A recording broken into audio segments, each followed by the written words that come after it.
నమస్తే, welcome to non stop news. నేను కార్తిక్. నేను హిమబిందు. డీటెయిల్స్ చూద్దాం. పశ్చిమ మధ్య బంగాళాఖాతంలో వాయుగుండం ఏర్పడింది. ఇది రేపు దక్షిణ ఒడిశా, ఉత్తరాంధ్ర మధ్య తీరం దాటే అవకాశం ఉంది. తీరం వెంబడి గంటకు 40 నుంచి 60 కిలోమీటర్ల వేగంతో ఈదురు గాలులు వీచే అవకాశం ఉందని వాతావరణ శాఖ అంచనా వేస్తోంది. రాగల 24 గంటల్లో విశాఖ, అనకాపల్లి, అల్లూరి, తూర్పుగోదావరి, కాకినాడ, ఏలూరు జిల్లాల్లో రెడ్ అలర్ట్ ప్రకటించారు. ఈ జిల్లాల్లో అత్యంత భారీ వర్షాలు కురిసే అవకాశం ఉంది. 25 సెంటీమీటర్ల వర్షపాతం నమోదవుతుందని వాతావరణ శాఖ అధికారులు చెప్పారు. పశ్చిమ గోదావరి, కోనసీమ, ఎన్టీఆర్, కృష్ణా, పల్నాడు, శ్రీకాకుళం, విజయనగరం, పార్వతీపురం, మన్యం జిల్లాల్లో ఆరెంజ్ అలర్ట్ జారీ చేశారు. ఇక్కడ 10 సెంటీమీటర్ల వర్షపాతం నమోదయ్యే అవకాశం ఉంది. బాపట్ల, ప్రకాశం, నంద్యాల, కర్నూలు, కడప జిల్లాల్లో ఎల్లో అలర్ట్ జారీ చేశారు. 7 సెంటీమీటర్ల వర్షపాతం నమోదయ్యే అవకాశం ఉంది. తీరం వెంబడి గంటకు 50 నుంచి 65 కిలోమీటర్ల వేగంతో ఈదురు గాలులు వీచే అవకాశం ఉంది. కోస్తా ఆంధ్ర పోర్టుల్లో 3వ నంబర్ ప్రమాద హెచ్చరిక జారీ చేశారు. ఇప్పటికే ఏపీ వ్యాప్తంగా భారీ వర్షాలు పడుతున్నాయి. ఎడతెరిపి లేకుండా వర్షాలు కురవడంతో పలు చోట్ల పంటలు నీట మునిగాయి. వేల ఎకరాల్లో పంటలు నీట మునగడంతో రైతులు లబోదిబ్బమంటున్నారు. ఎకరానికి 35,000 పెట్టుబడి పెట్టామంటూ ఆవేదన వ్యక్తం చేశారు రైతులు. అనకాపల్లి జిల్లా వ్యాప్తంగా పంటలు మునిగిపోవడంతో రైతులు గొల్లుమంటున్నారు. పశ్చిమ గోదావరి జిల్లా ఆచంట నియోజకవర్గంలోనూ వేల ఎకరాల్లో పంట నష్టం వాటిల్లింది. ఇటు తెలంగాణ వ్యాప్తంగా భారీ వర్షాలతో వాగులు, వంకలు పొంగి పొర్లుతున్నాయి. ప్రాజెక్టులు నిండి కుండను తలపించడంతో దిగువకు నీటిని వదులుతున్నారు అధికారులు. ఇటు వాయుగుండం ప్రభావంతో తెలంగాణలోని పలు ప్రాంతాల్లో భారీ వర్షాలు కురుస్తున్నాయి. కుండపోత వానకు వాగులు, వంకలు పొంగి పొర్లుతున్నాయి. రోడ్లు, పంట పొలాలు, చెరువుల్ని తలపిస్తున్నాయి. ప్రాజెక్టులు నిండు కుండల్ని తలపిస్తున్నాయి. దీంతో దిగువకు నీటిని వదులుతున్నారు. ఉత్తర ప్రాంత జిల్లాల ప్రజలు అప్రమత్తంగా ఉండాలని వాతావరణ శాఖ హెచ్చరించింది. ములుగు, మహబూబాబాద్, భద్రాద్రి కొత్తగూడెం జిల్లాలకు రెడ్ అలర్ట్ జారీ చేసింది. ఈ 3 జిల్లాల్లోని అన్ని ప్రాంతాల్లో భారీ వర్షాలు కురిశాయి. జయశంకర్ భూపాల్పల్లి జిల్లాకు ఆరెంజ్ అలర్ట్ జారీ చేశారు. రెడ్ అలర్ట్ ప్రకటించిన జిల్లాల కలెక్టర్లు అప్రమత్తంగా ఉండాలని, క్షేత్రస్థాయిలో పర్యటించి పరిస్థితిని ఎప్పటికప్పుడు అంచనా వేయాలని ప్రభుత్వం ఆదేశాలు జారీ చేసింది. అమరావతిపై దుష్ప్రచారం చేస్తున్నారంటున్న మంత్రులకు సవాల్ విసిరారు మాజీ మంత్రి అంబటి రాంబాబు. అమరావతి ప్రాంతంలో ఇప్పటికీ నడుం లోతున నీళ్లున్నాయని చెప్పారాయన. కొండవీటి వాగులోని నీటిని లిఫ్ట్ ద్వారా కృష్ణానదిలోకి ఎత్తిపోస్తున్నారంటేనే అమరావతి ప్రాంతం పల్లంలో ఉందనేది స్పష్టమవుతున్నాయన్నారు అంబటి. నీరుకొండ ప్రాంతం వెళ్ళాను, ఎస్ఆర్ఎం కాలేజీ ఆ ప్రాంతం చుట్టూ చూసాను. మొత్తం భయంకరమైనటువంటి చెరువులాగా ఉంది. పెద్ద చెరువు, కొన్ని వేల ఎకరాల చెరువులాగా కనిపిస్తుంది. కొంతమంది మంత్రులు మాట్లాడుతున్నారు కదా అమరావతి మీద దుష్ప్రచారం చేస్తున్నారని. కమాన్ రండి చూపిస్తాం, సవాలు చేసి చెప్తున్నాం. ఇవాళ కూడా ఇంతలోతు నీళ్ళు ఉన్నాయి. పత్తి చేలన్నీ మునిగిపోయినాయి. ఇది వాస్తవం. మీరు కొండవీటి వాగు దగ్గర లిఫ్ట్ పెట్టి కృష్ణానదిలో తోడినప్పటికీ కూడా ఎందుకు ఈ భయంకరమైన పరిస్థితి ఏర్పడిందో ఒకసారి ఆలోచించుకోవాల్సినటువంటి బాధ్యత ఈ రాష్ట్ర ప్రభుత్వానికి, ఇరిగేషన్ డిపార్ట్మెంట్కి ఉంది. అనంతపురం జిల్లా పోలీసులు జేసీ రాజ్యాంగమే శిరోధార్యం అంటున్నారు. హైకోర్టు ఆదేశాల కంటే జేసీ ప్రభాకర్ రెడ్డి ఆశీస్సులే కావాలని భావిస్తున్నారు. అందుకే హైకోర్టు ఆదేశించిన తాడిపత్రి మాజీ ఎమ్మెల్యే కేతిరెడ్డి పెద్దారెడ్డిని సొంత ఊరికి అనుమతించట్లేదు. పోలీసుల తీరుకు నిరసనగా పెద్దారెడ్డి 7 గంటల పాటు రోడ్డు మీదే దీక్షకు దిగారు. హైకోర్టు ఇచ్చే ఆదేశాలకు అనుగుణంగా చర్యలు తీసుకుంటామని పెద్దారెడ్డికి పోలీసులు హామీ ఇవ్వడంతో సాయంత్రం దీక్ష విరమించారు. పోలీసులకు హైకోర్టు ఆదేశాల కన్నా జేసీ ఆశీస్సులే ముఖ్యం కావడంతో కేతిరెడ్డి పెద్దారెడ్డిని తాడిపత్రి నియోజకవర్గంలోకి అడుగు పెట్టనివ్వలేదు. పోలీసులు జేసీ ప్రభాకర్ రెడ్డికి తొత్తులుగా వ్యవహరిస్తున్నారని మండిపడ్డారు కేతిరెడ్డి పెద్దారెడ్డి. ఒక వీధి రోడ్డు మాత్రమే వదిలిపెట్టినారు. అతను వినాయక చవితికి పోలీసునే పర్మిషన్ అడగద్దండి అని చెప్తాడు. అంటే పోలీస్ శాఖకి అతను ఏమన్నా హెడ్ ఆఫ్ ది బాస్ ఏమో నాకు తెలియదు. ఏ కోర్టు నుండి వచ్చినా కూడా ఇంతవరకు అయితే కాలే. మళ్ళీ అవుతాయో లేదో నాకు తెలియదు. రేపు చూస్తాం ఏం జరుగుతుందో. దాన్ని బట్టి నా ఆలోచన ప్రకారం నేను న్యాయ పోరాటం అయితే చేస్తాను. ఏపీలో తెల్లవారుజాము వరకు బార్లు తెరుచుకునేందుకు చంద్రబాబు ప్రభుత్వం వెసులుబాటు కల్పించింది. భారీగా మద్యం తాగించడమే లక్ష్యంగా కొత్త బార్ పాలసీ తీసుకొచ్చింది కూటమి ప్రభుత్వం. నూతన మద్యం పాలసీ ప్రకటించారు ఎక్సైజ్ కమిషనర్. శుక్ర, శనివారాల్లో తెల్లవారుజామున 1 గంట వరకు అనుమతి ఇచ్చారు. మిగిలిన 5 రోజులు ఉదయం 10 గంటల నుంచి అర్ధరాత్రి 12 గంటల వరకు బార్లకు అనుమతి ఇచ్చారు. శుక్ర, శనివారాల్లో రోజుకి 15 గంటల పాటు బార్లు తెరవనున్నారు.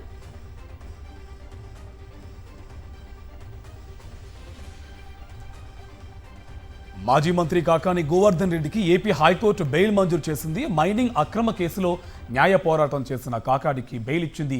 మొత్తం 8 కేసుల్లో కాకానికి బెయిల్ ఇస్తూ తీర్పునిచ్చింది హైకోర్టు ధర్మాసనం. మే 25న అరెస్ట్ అయిన కాకాని 85 రోజులుగా నెల్లూరు జైల్లో ఉన్నారు.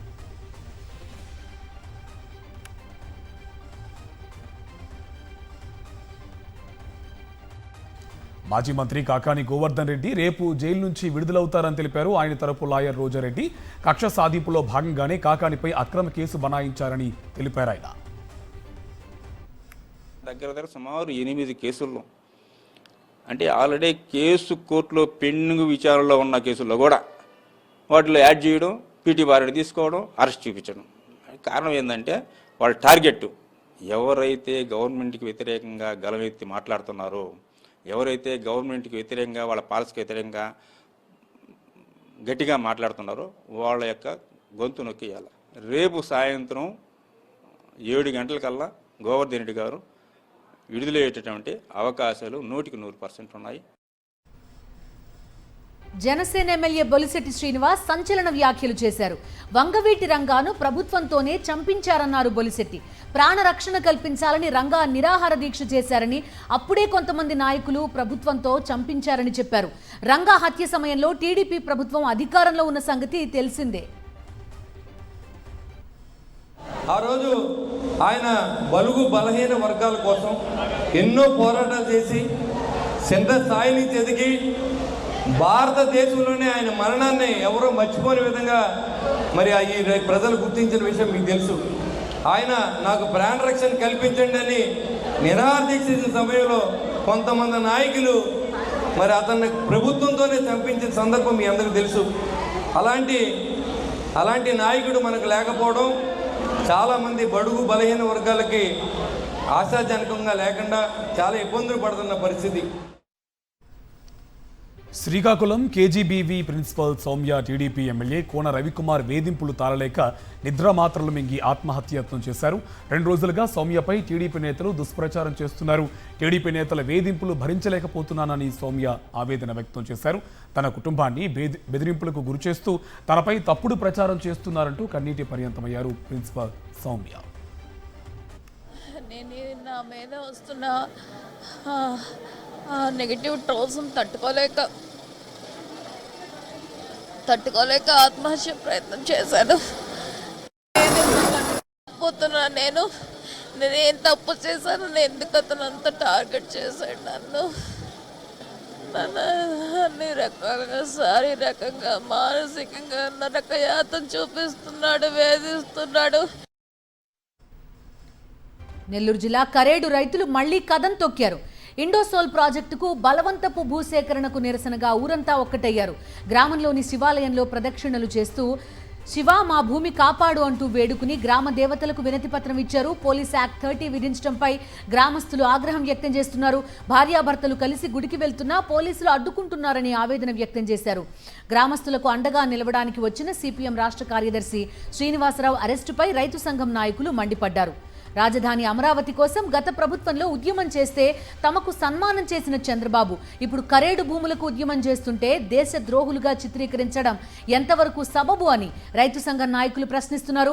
ఇండోసోల్ ప్రాజెక్టులో చంద్రబాబుకి వాటా ఉంది కాబట్టే కరేడు గ్రామస్తుల ఘోష వినపడనట్టుగా నటిస్తున్నారని రైతు కూలీ సంఘ నాయకులు ఆరోపిస్తున్నారు. బలవంతపు భూసేకరణను ప్రభుత్వం వెనక్కి తీసుకోకపోతే భవిష్యత్తులో ఉద్యమం మరింత తీవ్రతరం చేస్తామని గ్రామస్తులు హెచ్చరిస్తున్నారు.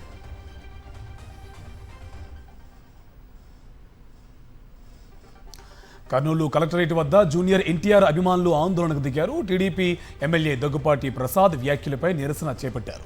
జూనియర్ ఎన్టీఆర్ అభిమానులను పోలీసులు అడ్డుకున్నారు. ఫ్యాన్స్ను అదుపులోకి తీసుకుని బలవంతంగా పిఎస్కు తరలించారు. 3 టౌన్ పిఎస్ వద్ద కూడా ఆందోళనకు దిగారు. తక్షణమే ఎమ్మెల్యేపై చర్యలు తీసుకోవాలని డిమాండ్ చేశారు ఎన్టీఆర్ ఫ్యాన్స్.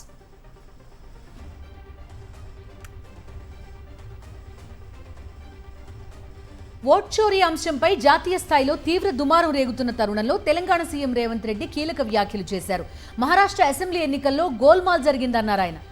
ఆ రాష్ట్రంలో అసెంబ్లీ ఎన్నికలకు 5 నెలల ముందు 1 కోటికి పైగా కొత్త ఓట్లు నమోదయ్యాయని చెప్పారు. ఆ దొంగ ఓట్ల వల్లే మహారాష్ట్రలో బీజేపీ అధికారంలోకి వచ్చిందని ఆరోపించారు సీఎం రేవంత్. రాహుల్ గాంధీ గారు దేశంలో ఓట్ల చోరీ ద్వారా ఉన్న ఓట్లను తొలగించడం, లేని ఓట్లను చేర్పించడం, మహారాష్ట్రలో పార్లమెంట్లో పూర్తిగా ఇండియా కూటమికి సంపూర్ణమైన మెజారిటీ వస్తే సరిగ్గా 5 నెలల తర్వాత శాసనసభ ఎన్నికలు జరిగితే మనం పూర్తిగా ఓడిపోవడం జరిగింది. ఎందుకు ఓడిపోయినామని విశ్లేషిస్తే 1 కోటి ఓట్లు మహారాష్ట్రలో కొత్తగా చేరిన 4 నెలల్లో. కాంగ్రెస్ ప్రభుత్వ తీరుపై మండిపడ్డారు BRS working president KTR. Municipal, ఆరోగ్య శాఖల సమన్వయ లోపంతో రాష్ట్రంలో అపరిశుభ్రత తాండవిస్తోందని ట్వీట్ చేశారు. హైదరాబాద్ సహా రాష్ట్రంలోని పట్టణాలన్నీ కంపు కొడుతున్నాయని, ఇదో చెత్త సర్కారని పేర్కొన్నారు. సీజనల్ వ్యాధులు ప్రజల్ని ఇబ్బందులు పెడుతున్నాయని, దవాఖానాలన్నీ రోగులతో నిండిపోయాయన్నారు. ప్రజలు అనారోగ్యంతో అలమటిస్తుంటే పాలకులు మాత్రం ఆర్ఆర్ ట్యాక్స్ వసూలుతో బిజీగా ఉన్నారని పేర్కొన్నారు కేటీఆర్.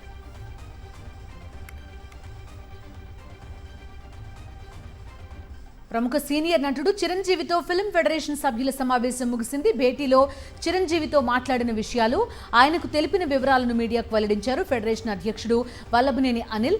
సినీ కార్మికుల సమస్యలపై తమను పిలిచి చిరంజీవి మాట్లాడారని తెలిపారు ఆయన. నిర్మాతల కండిషన్స్ ఒప్పుకుంటే నష్టపోతామని వివరించినట్టు చెప్పారు. ఫిల్మ్ ఛాంబర్ నుంచి తమకు పిలుపు వచ్చిందని, రేపు ఛాంబర్ నాయకులతో సమావేశమవుతామని తెలిపారు అనిల్. తాము అడిగినట్టుగానే వేతనాలు వస్తాయన్న ఆశాభావం వ్యక్తం చేశారు ఆయన.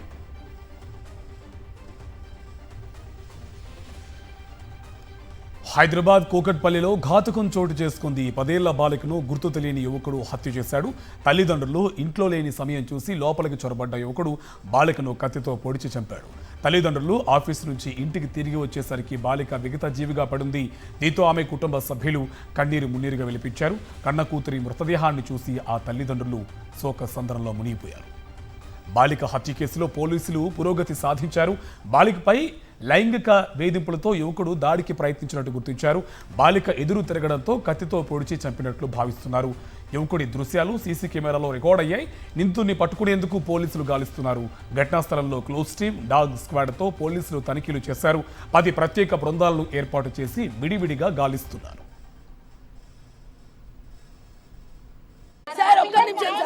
నేను చిన్నగా ఉన్నప్పటి నుంచి ఇక్కడ ఉంచిన, చిన్నప్పటి నుంచి ఉండాలన్న నమ్మకంతోనే పోతాంగా. ఎవరమైనా 4 ఇయర్స్ అవుతుంది ఇక్కడికి వచ్చి.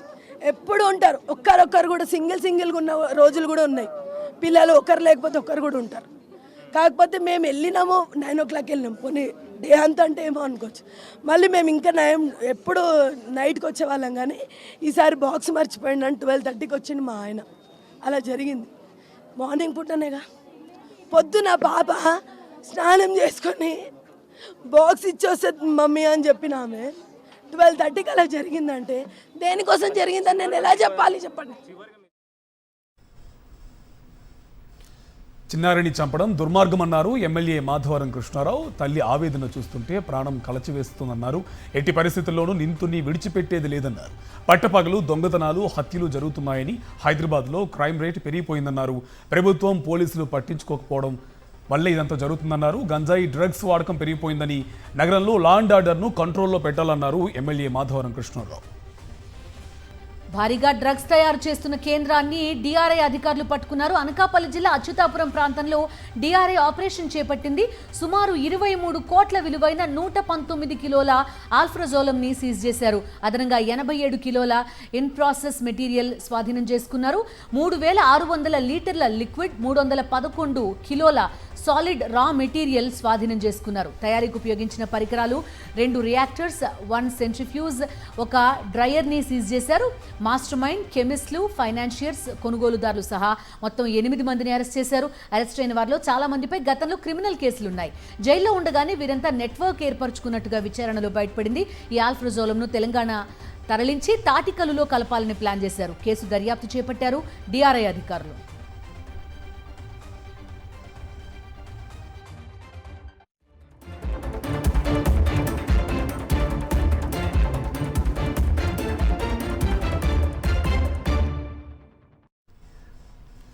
జాతీయ వార్తలు చూద్దాం. పార్లమెంటు వర్షాకాల సమావేశాల్లో ప్రతిష్టంభన కొనసాగుతుంది. విపక్షాల ఆందోళనలతో ఉభయ సభల్లో వాయిదాల పర్వ నడుస్తోంది. బీహార్లో ఓటర్ల జాబితా ప్రత్యేక సమగ్ర సవరణ, ఓట్ల చోరీ అంశాలపై చర్చ చేపట్టాలని లోక్సభలో నిరసన వ్యక్తం చేశారు ఇండియా కూటమి ఎంపీలు. నినాదాలతో సభ వ్యవహారాలను అడ్డుకున్నారు. కొందరు విపక్ష కూటమి సభ్యులు బళ్లలు చరుస్తూ ఆందోళన తెలిపారు. దీనిపై స్పీకర్ ఓం బిర్లా తీవ్ర అసహనం వ్యక్తం చేశారు. ప్రజా సమస్యలపై ఇదే తరహాలో ప్రశ్నలు అడిగితే ప్రజలకు ప్రయోజనం చేకూరుతుందని వ్యాఖ్యానించారు. ప్రభుత్వ ఆస్తులను ధ్వంసం చేస్తే కఠిన చర్యలు తీసుకోవాల్సి ఉంటుందని గట్టిగానే హెచ్చరించారు. విపక్షాల ఆందోళన మధ్య ఇలాంటి చర్చ చేపట్టకుండానే లోక్సభ రేపటికి వాయిదా పడింది.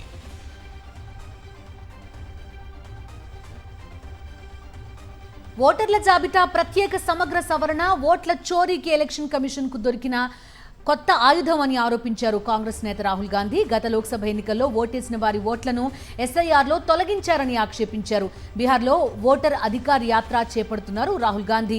ఔరంగాబాద్లో 2వ రోజు యాత్ర నిర్వహించారు. ఈ క్రమంలో ఈసీపై మరోసారి ఘాటు విమర్శలు చేశారు.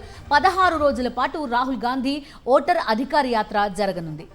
ఉపరాష్ట్రపతి ఎన్నికను ఏకగ్రీవం చేసేందుకు కేంద్రం చర్యలు వేగవంతం చేసింది. విపక్ష నేతలకు ఫోన్ చేసి మద్దతు కోరుతున్నారు రక్షణ మంత్రి రాజ్నాథ్ సింగ్. తమిళనాడు ముఖ్యమంత్రి స్టాలిన్, బీజేడీ అధినేత నవీన్ పట్నాయక్లతో ఆయన మాట్లాడారు. ఎన్డీఏ ఉపరాష్ట్రపతి అభ్యర్థికి మద్దతు ఇవ్వాలని విజ్ఞప్తి చేశారు. ఉపరాష్ట్రపతిని ఏకగ్రీవంగా ఎన్నుకునేందుకు సహకరించాలని కోరారు. రాజ్యసభలో విపక్ష నేత కాంగ్రెస్ అధ్యక్షుడు మల్లికార్జున ఖర్గేతో నిన్ననే ఫోన్లో మాట్లాడారు రాజ్నాథ్ సింగ్. ఎన్డీఏ తరపున ఉపరాష్ట్రపతి అభ్యర్థిగా బరిలోకి దిగిన సిపి రాధాకృష్ణన్కు మద్దతు తెలపాలని కేంద్ర మంత్రి రాజ్నాథ్ సింగ్ వైఎస్ఆర్సీపీ అధినేత వైఎస్ జగన్మోహన్ రెడ్డిని కోరారు. వైఎస్ జగన్తో ఫోన్లో మాట్లాడిన రాజ్నాథ్ సింగ్ ఎన్డీఏ కూటమి తరపున రాధాకృష్ణన్ బరిలో ఉన్నట్టు చెప్పారు. దీనిపై వైఎస్ జగన్ స్పందిస్తూ తమ పార్టీ నేతలతో చర్చించి నిర్ణయం ప్రకటిస్తామన్నారు. నిజానికి రాష్ట్రపతి, ఉపరాష్ట్రపతి వంటి దేశ అత్యున్నత పదవులను రాజకీయాలతో ముడిపెట్టకుండా ఏకగ్రీవంగా గెలిపించుకోవాలన్నది వైఎస్ జగన్ ఆలోచన.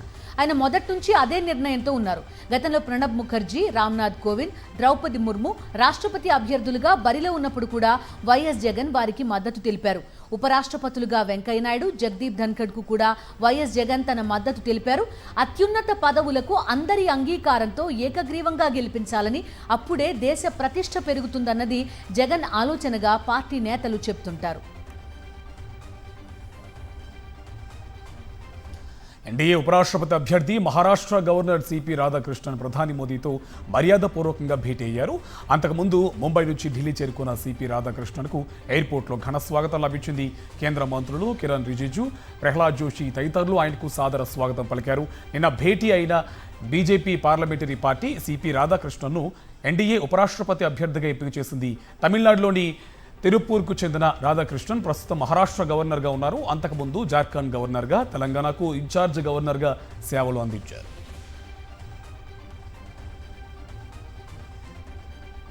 ఉపరాష్ట్రపతి ఎన్నిక ఆసక్తికరంగా మారుతోంది. తమిళనాడు వర్సెస్ తమిళనాడుగా టర్న్ తీసుకుంది. ఎన్డీఏ ఉపరాష్ట్రపతి అభ్యర్థిగా సిపి రాధాకృష్ణన్ను బీజేపీ ఎంపిక చేస్తే ఇండియా కూటమి కూడా తమిళనాడుకు చెందిన వ్యక్తినే బరిలోకి దించాలని భావిస్తోంది. డీఎంకే సీనియర్ నేత, రాజ్యసభ ఎంపీ తిరుచి శివను ఉపరాష్ట్రపతి అభ్యర్థిగా విపక్ష కూటమి ఎంపిక చేసినట్టుగా సమాచారం.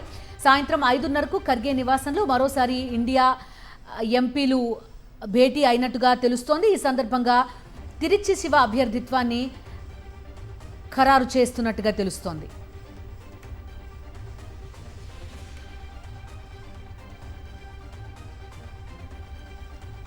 అంతర్జాతీయ అంతరిక్ష కేంద్రానికి వెళ్లిన తొలి భారతీయుడు శుభాంశు శుక్లా ప్రధాని నరేంద్ర మోదీని కలిశారు.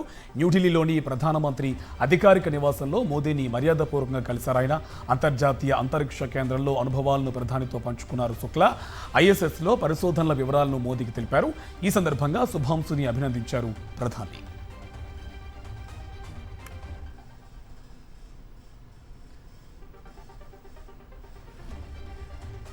దేశ ఆర్థిక రాజధాని ముంబై మహానగరాన్ని భారీ వర్షాలు ముంచెత్తుతున్నాయి. రోడ్లు జలమయం కావడంతో ట్రాఫిక్ అంతరాయాలతో ప్రజలు ఇబ్బందులు ఎదుర్కొంటున్నారు. అడుగుల మేర నిలిచిన వాన నీటిలో బైక్లు, కార్లు చిక్కుకుపోయి వాహనదారులు తీవ్ర అవస్థ పడుతున్నారు.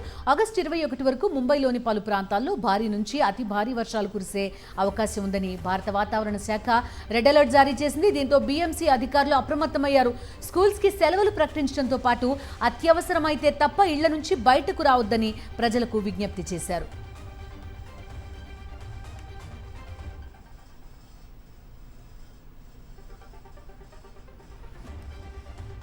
భారీ వర్షాల నేపథ్యంలో ప్రభుత్వం సెలవులు ప్రకటించిన కొన్ని ప్రైవేట్ స్కూల్స్ మాత్రం విద్యార్థుల ప్రాణాలతో చెలగాటమాడుతున్నాయి.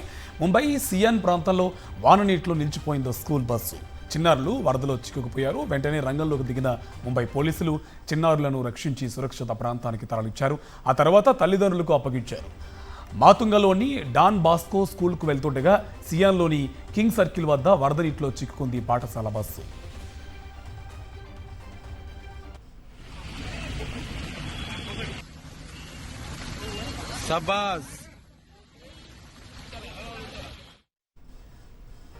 ఉత్తరాదిలో వర్షాలు బీభత్సం సృష్టిస్తున్నాయి. ముఖ్యంగా హిమాచల్ ప్రదేశ్లో ఎడతెరిపి లేకుండా వర్షాలు కురుస్తున్నాయి. 2 రోజులుగా భారీ వర్షాలు కురుస్తున్నాయి. షిమ్లా, లాహౌల్, స్పిటి జిల్లాల్లో క్లౌడ్ బర్స్ట్లతో ఆకస్మిక వరదలు సంభవించాయి. పలు చోట్ల రోడ్లు, వంతెనలు కొట్టుకుపోయాయి. హిమాచల్ ప్రదేశ్ వ్యాప్తంగా దాదాపు 300కు పైగా రోడ్లు మూతబడ్డాయి. అందులో కీలకమైన జాతీయ రహదారులు సైతం ఉన్నాయి. జమ్మూ కాశ్మీర్లో మరోసారి క్లౌడ్ బరస్ట్ విలయం సృష్టించింది. ఆకాశానికి చిల్లులు పడినట్టుగా రాత్రంతా కురిసిన వర్షానికి పలు ప్రాంతాల్లో ఆకస్మిక వరదలు ముంచెత్తాయి. ఈ ఘటనలో 5 చిన్నారులు సహా 7 ప్రాణాలు కోల్పోయారు. కిస్తవాడ్ జిల్లాలోని చసోతిలో వరదల బీభత్సం సృష్టించి 3 రోజులు కూడా గడవక ముందే మరోసారి క్లౌడ్ బరస్ట్ జరిగింది. దీంతో రాజ్బాగ్లోని జోద్ఘాటి, జాంగ్లోటిలోని బాగ్రా గ్రామాల్లో చాలా వరకు మట్టిళ్లు, దుకాణాలు, రోడ్లు తుడిచిపెట్టుకుపోయాయి.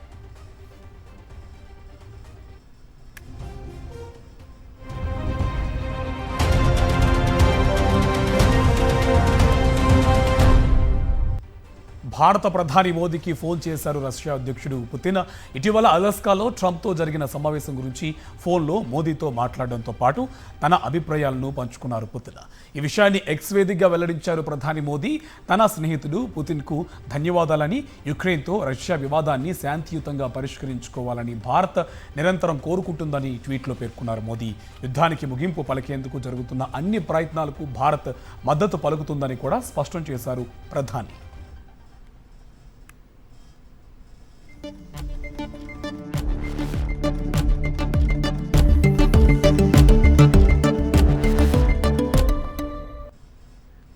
బిజినెస్ అప్డేట్స్ చూద్దాం. ఇవాళ దేశీయ స్టాక్ మార్కెట్స్ లాభాల్లో ముగిశాయి. ఉదయం లాభాల్లో మొదలైన సూచీలు ట్రేడింగ్ క్లోజ్ అయ్యే సమయానికి లాభాల్లో కంటిన్యూ అయ్యాయి. సెన్సెక్స్ 676, నిఫ్టీ 245 పాయింట్ల చొప్పున లాభపడ్డాయి.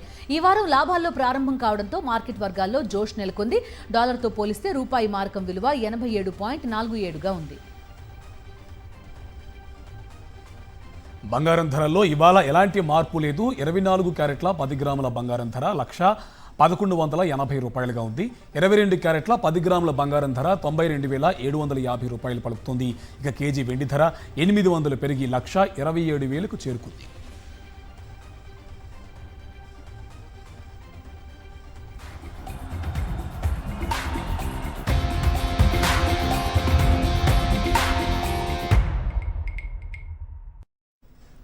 స్పోర్ట్స్ అప్డేట్స్ చూద్దాం. టీమిండియా యువ batter, Mumbai star player Sarfaraz Khan మరోసారి భారత క్రికెట్ జట్టు సెలెక్టర్కు సవాల్ విసిరాడు. చెన్నై వేదికగా ఆల్ ఇండియా బుచ్చిబాబు క్రికెట్ టోర్నీలో మెరుపు సెంచరీతో చెలరేగాడు సర్ఫరాజ్. TNCA 11తో జరుగుతున్న మ్యాచ్లో 114 బంతుల్లో 138 పరుగులు చేసి రిటైర్డ్ హట్గా పెవిలియన్కు చేరాడు. 5వ స్థానంలో బ్యాటింగ్కి వచ్చి 92 బంతుల్లో సెంచరీ పూర్తి చేశాడు. ఆకాష్ పార్కర్తో కలిసి 6వ వికెట్కు 100 పరుగుల భాగస్వామ్యాన్ని నెలకొల్పాడు. 27 ఏళ్ల సర్ఫరాజ్ ఇటీవల భారీగా బరువు తగ్గాడు. ఓవర్ వెయిట్ కారణంగా చాలా ఇబ్బందులు ఎదుర్కొన్న అతడు 95 కిలోల నుంచి 78 కిలోలకు చేరాడు. అధిక బరువు కారణంగానే చాలా అవకాశాలు చేజార్చుకున్న సర్ఫరాజ్ బరువు తగ్గాక మరోసారి బ్యాట్తో చెలరేగుతుండడం క్రికెట్ లవర్స్ దృష్టిని ఆకర్షిస్తోంది. ఇవి నాన్ స్టాప్ న్యూస్ డీటెయిల్స్.